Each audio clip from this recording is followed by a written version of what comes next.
What's going on, everybody? Welcome back to the channel. I hope that you guys are enjoying your Tuesday evening. This is the Real Housewives of Atlanta Sweet 16 Reunion Part 1 recap. Listen, the ladies look lovely. They started 3 hours late.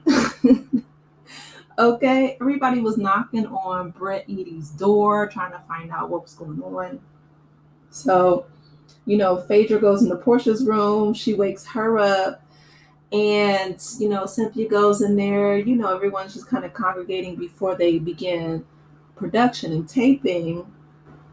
And Portia calls Britt to find out what's going on. And as we know, Britt chose not to show up to the reunion. She's suing Bravo for $20 million.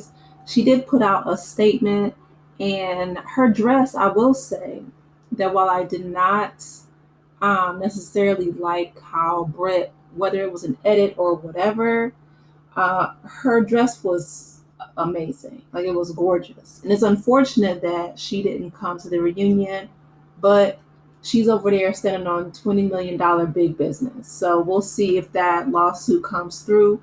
But in the meantime, in between time, let's get into the ladies who actually did show up and show out. So out of all the ladies on the couches, my favorite look is Portia's. Like I said, I think if Britt did show up, she would have been best dressed, but it is what it is.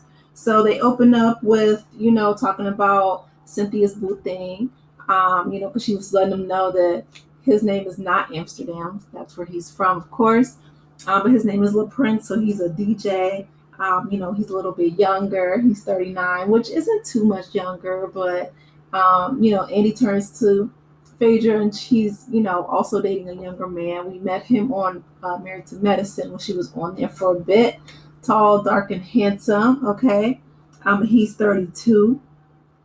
So, again, a little bit younger, but not too young, not necessarily robbing the cradle or doing anything, crazy. So I'm here for it. I think that, in your 30s is a time where you can date, younger, right, in your 20s, or date older. It's just that perfect middle period in a person's life, especially men. So I love it. So after they talk about, who's dating, who, they start talking about, Dennis and working with Drew. We all know that Portia confronted Drew and was, real petty and went out to dinner with Ralph to try to get her lick back.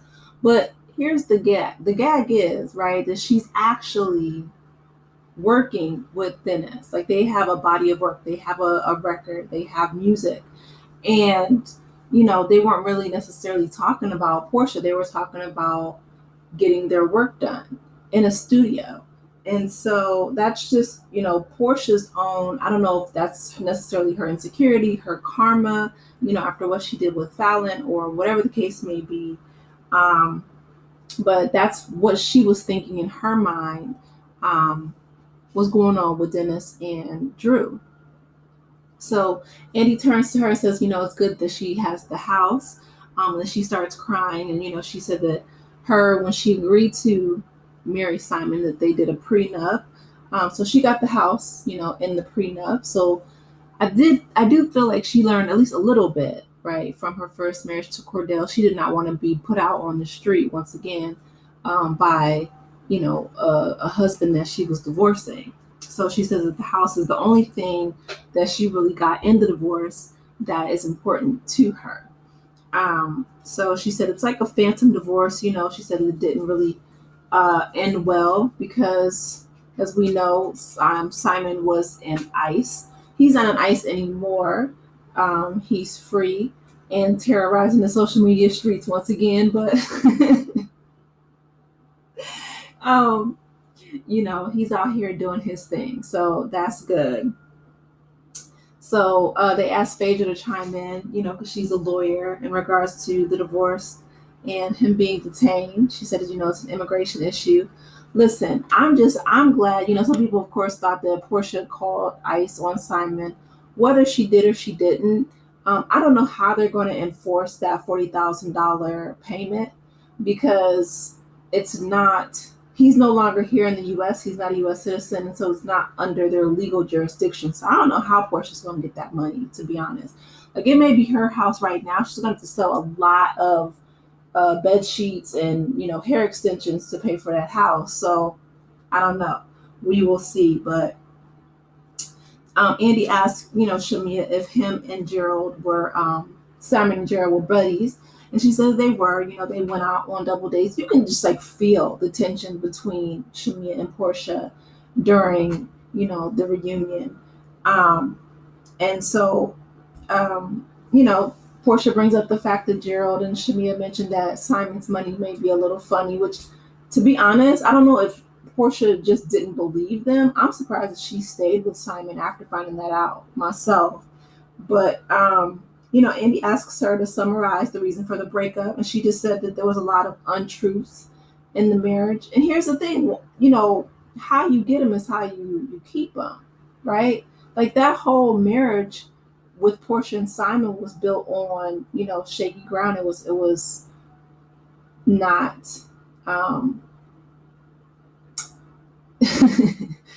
it was messy, right? From the jump. So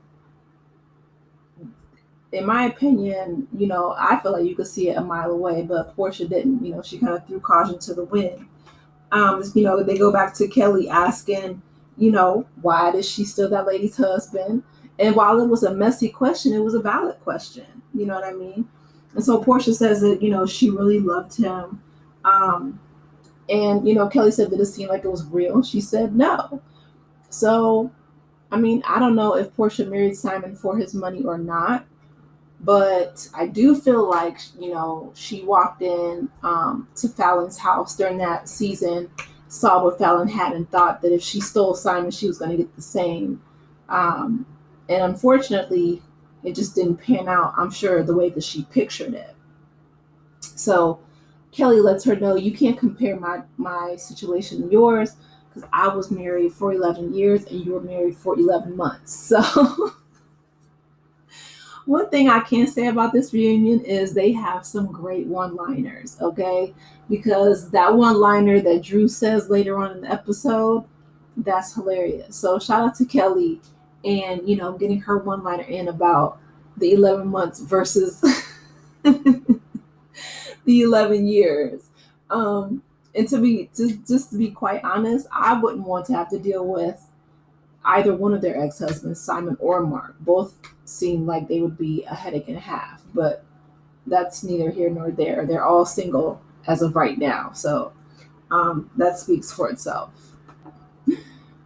So Kelly just said, let's not compare apples to peaches. Of course, Phaedra's like, not apples to peaches. She always had to chime in on the side, but basically they're two women going through their respective divorces. So I think Kelly's is finalized from Mark, if I'm not mistaken. I know that Portia and Simon's is finalized, but I'm hoping that Kelly had everything final with Mark.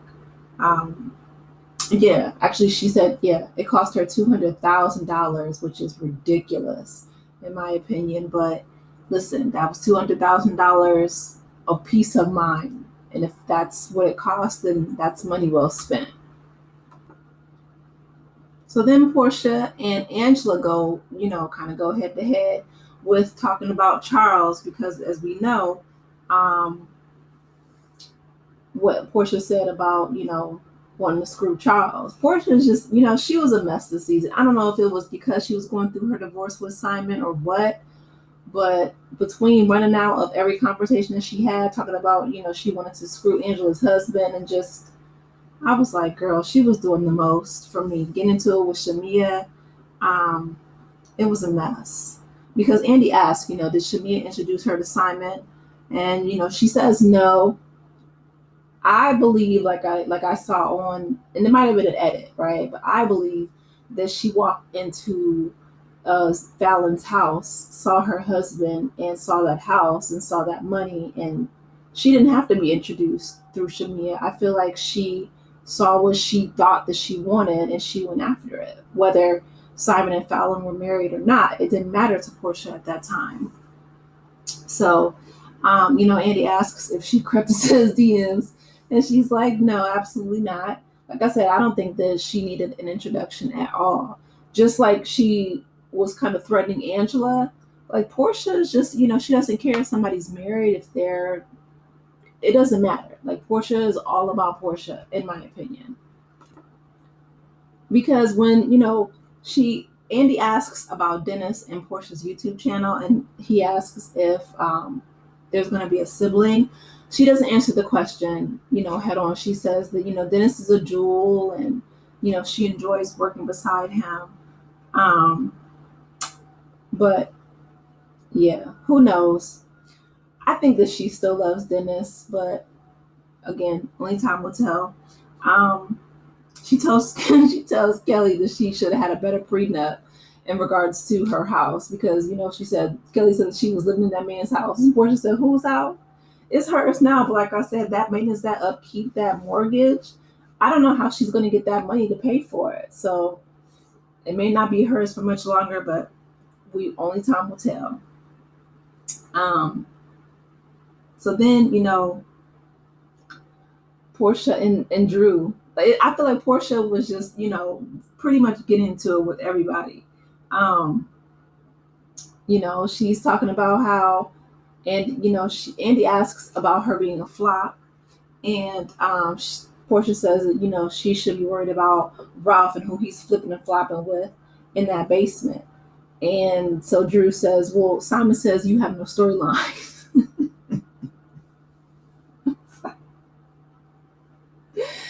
And Drew was clocked in during this reunion. Now I'm not a huge Drew fan. I feel like she and Ralph have their own issues with telling the truth, but that was funny. Like I'm not gonna take that away from Drew. Simon says you have no storyline. That was hilarious because Portia has been, what I'm saying, fighting for her life throughout this entire reunion. So the only person I feel like the Portia hasn't gotten into it with has been like Cynthia and Phaedra. She's been fighting every girl on the opposite couch just the whole season long, and not even really fighting with them. But once she was confronted with something that she didn't like, then she would take off running. It's like, girl, Portia is too seasoned of a housewife to not be able to at least know how to read the girls, or stand and own, the things that she's done. Because Andy asks about Drew and Dennis filming, and Drew says, wherever the cameras catch me, they catch me. And I appreciate that about Drew. You know what I'm saying? Like she's going to stand in it, she's going to own it. That's one thing that Drew doesn't do. She doesn't run it and back down. Now, she might lie. Drew's a liar. But like she said, wherever the cameras catch her, they gonna catch her. And they done caught her in some quite interesting, situations. But she said it is what it is. So, Portia said that she wants her money from the studio because she thinks Portia thinks that everybody thinks and acts the way that she does. Drew's like, I'm not even thinking about that with Dennis. We're out here working, trying to make some music. She's like, I'm not trying to say that he, was going to hit for studio time. She's like, studio time is not free. Portia's out here thinking that everybody is scheming and scamming and conniving like she is. Not everybody moves like that, baby. You know what I mean? Like, Drew is somebody, in my opinion, who is about her music. And we know that because Drew has had a very long career throughout, music, pop culture, Hollywood, period. I mean, she's been in several movies. She's been in several videos. Shout out to Sean Paul and Keisha Cole. I mean, she's been that girl for quite a while. So her working with Dennis is about business. So Portia said that she would never talk down on Drew, like Drew did on the Breakfast Club, and she said, that she talked about her hair. But here's the thing: the gag is that Drew was the ambassador for Go Hair, for Go Naked Hair before Portia fired her.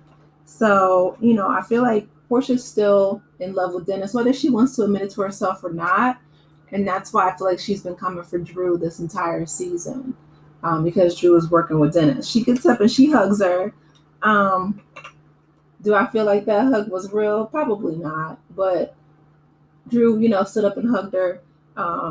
She's going along to get along, which is great, right? Drew has that personality. So we will see how things pan out. But she said that, the number one thing she wanted to do was to apologize, which is good. Hopefully we can see a little bit of growth in Portia in that regards. But she said also watching the season back at the time, she felt justified. So it's like one step forward, two steps back type thing. She said she cared about Drew, but in my opinion, Portia's just really insecure in regards to, you know, her relationship status with not only Simon but Dennis as well. I feel like she would just do better to move forward and not be concerned about Drew and Dennis so much. But again, is she going to do that? Probably not, because that gives her a storyline. Like she says, Simon says, you have no storyline. So this gives her at least something to talk about, because for most of the season, she wasn't even allowed to film in that house. And now that she is, we don't know if she's going to be paid the money from Simon to, keep it up, keep up the mortgage payments. So who knows? But Portia said that every time she saw, Drew, that she was in fight mode and she's in her healing stage now. So hopefully she can get the healing that she needs and take some money from Go Naked Hair, or if she does get the payments from Simon and invest in a good therapist, maybe she can even see Angela's therapist, who knows. But since she's on her healing journey, I wish her the best with that. So in the next segment, Andy asks Kelly about, her and Britt, they're the newbies and they came in together and they were close. They were finishing each other's sentences. He asks her what happened. She says that, she had a styling team, and that she extended that to Britt as a friend, but she didn't expect Britt to try to take over her entire styling team. And also, Britt did not show up for Kelly the way that Kelly showed up for Brittany. Um, Kelly said, that she would pay, of course, her team, but Britt would pay for the services that she got. Um, but I just feel like in the end, Britt really left Kelly hanging. Like she knew that she was going through such a difficult time with her divorce, and while Britt was going through her thing with Kenya, and she hired the IV nurse, and she really showed up and showed out for Brittany. It wasn't reciprocated, and so I mean, she didn't even send her a text message when she knew that she was going through her divorce and how difficult it was. Like Shamia was there, Angela called her on the phone and checked up on her, and these women were not as close as Kelly and Brittany were. So I do feel like it's valid that um, you know, Kelly and Brittany kind of went their separate ways after Kelly just realized that the level of friendship wasn't being reciprocated. So then they started talking about, the alliances. And then Portia said that, she thought that everybody was ganging up to try to take her down. And it didn't pan out that way. She said that when they got to Grenada, she noticed that, she really put Brittany's feet to the fire about the charity thing. Listen, that was just a mess in and of itself. It wasn't just the charity thing, in my opinion. It was the charity thing on top of the golf event where she only fed like, half of the housewives, and she had them overdressed on the lawn, and she didn't feed her guests, while at the same time bragging about buying, supposedly going to go look at brand new cars, supposedly even at the event, while she's starving the people, telling them that she took her team to go get plastic surgery. And then her and her husband went to go look at private jets. Like it was just very weird, right? I felt like she was overcompensating for her lack of liquid cash. You know what I mean? Like she, in my opinion, she didn't really have the money that she was bragging and boasting about, and so she was protesting too much. She was just doing the most with the least. She gave the least, but she was always talking about what her and her husband had. as far as finances. And that's tacky in and of itself. But when you don't even match the basic standards that the housewives have, I just feel like Brittany was not a good fit for this show. So, and Brittany was getting into it with Angela, talking about Charles hasn't acknowledged her. You know, she was just, in my opinion, a little bit too tacky for the Real Housewives of Atlanta. And that's saying a lot because, some housewives have, you know, come and gone. Kim was a hot mess. I mean, we could go down the list, but Brittany, I just felt like she was just out of her element. So, um, you know, they were talking about, Angela said that she didn't know that there were alliances formed, that she thought that they were all against her. I feel like the only person that was really, really against Angela was Phaedra. Like Phaedra came in hot coming for Angela. Now her and Brittany got into it, but it wasn't as malicious or as intentional or intense as Phaedra coming after Angela. She said that if she had the opportunity to really get to know, each one of the ladies, that she feels like she would have been able to build better connections and better bridges with them. So, and I agree with that as well. You know what I mean? Because alliances, as Portia said, they don't really work on this show. Especially with the newbies coming in, you would think that the newbies would want to look out for each other and not try to take each other down, but it was the opposite this season. So then, they brought up the baby that supposedly, Kelly had gotten rid of during her marriage to Mark. She said that was a private moment that she talked to about her stylist. But she said that, she decided that after she had her 4 girls, she didn't want to have any more kids, and she got her tubes tied.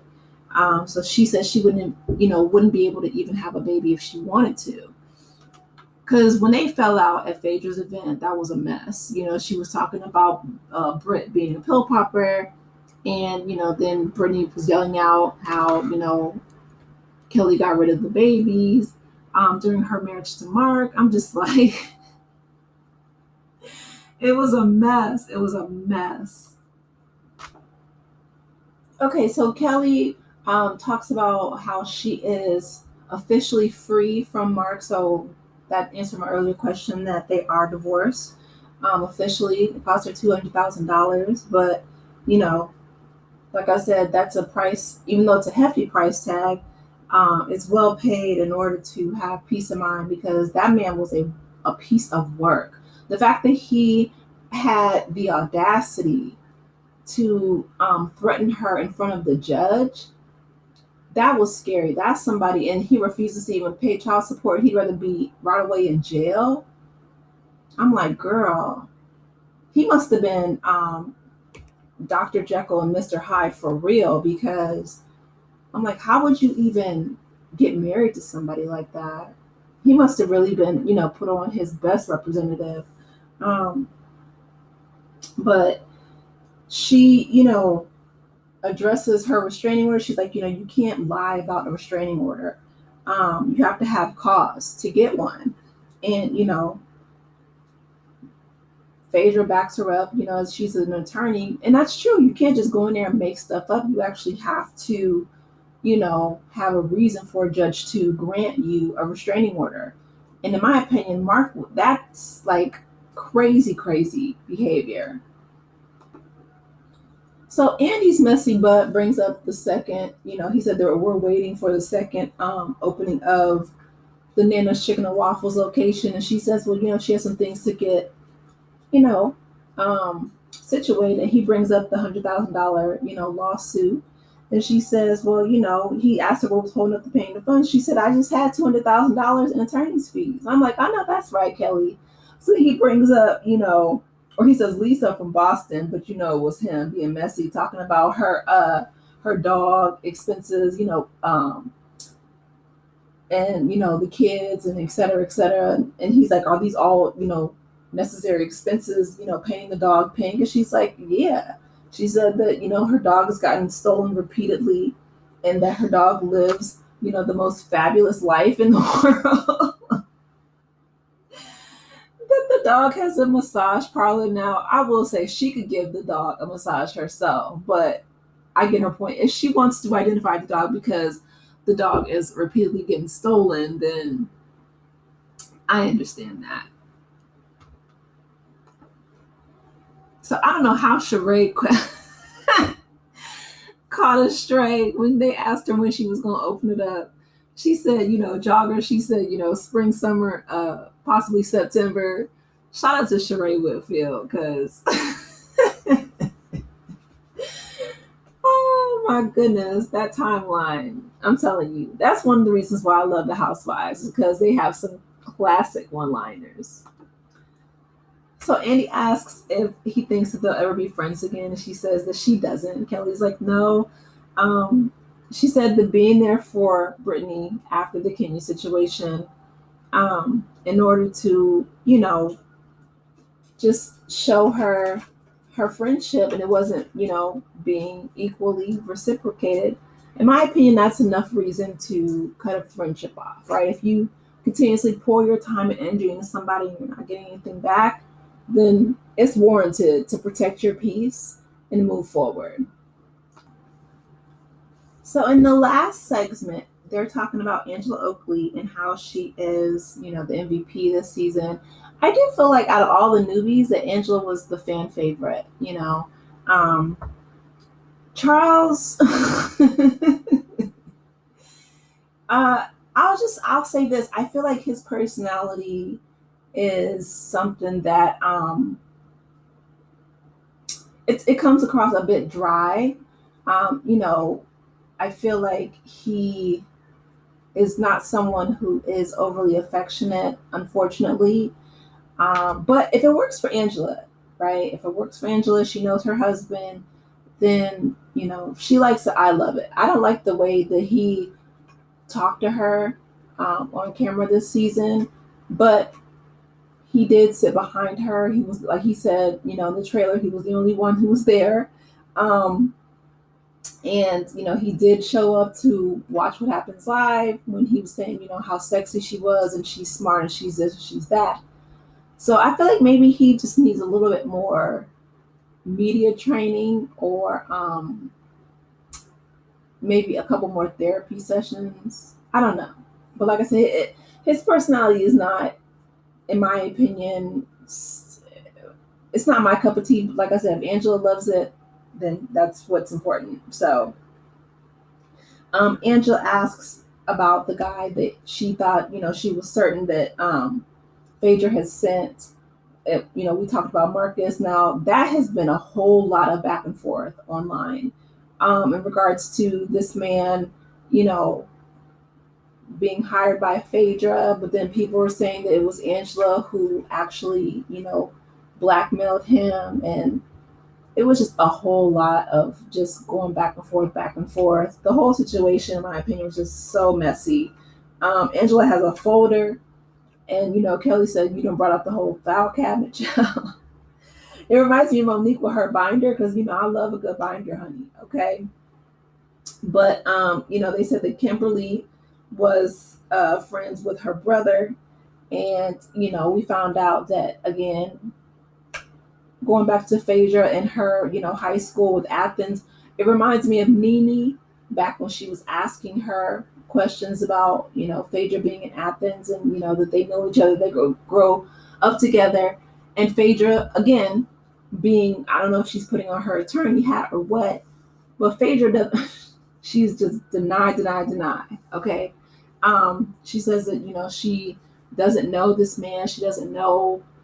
Just Phaedra is never going to, in my opinion, tell the truth really about much of anything. If it's not talking about her boys or one of her businesses, she's not going to be truthful.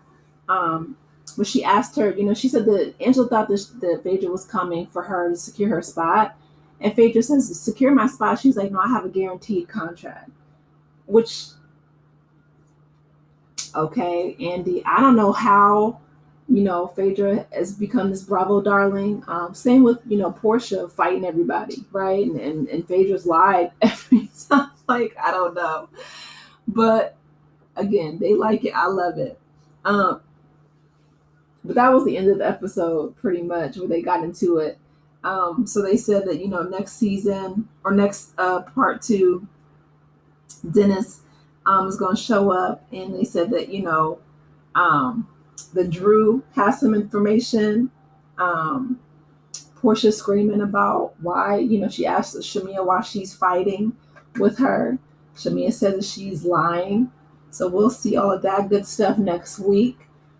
This part one wasn't too bad. Like I said, the fact that Phaedra has not addressed what she did season 9 with Candy. She doesn't know anybody from Athens. She didn't go to high school with anybody from Athens, allegedly. It's just, it's amazing that she can be that vague and have a secured contract. So I don't know if it's multi-seasonal or what, but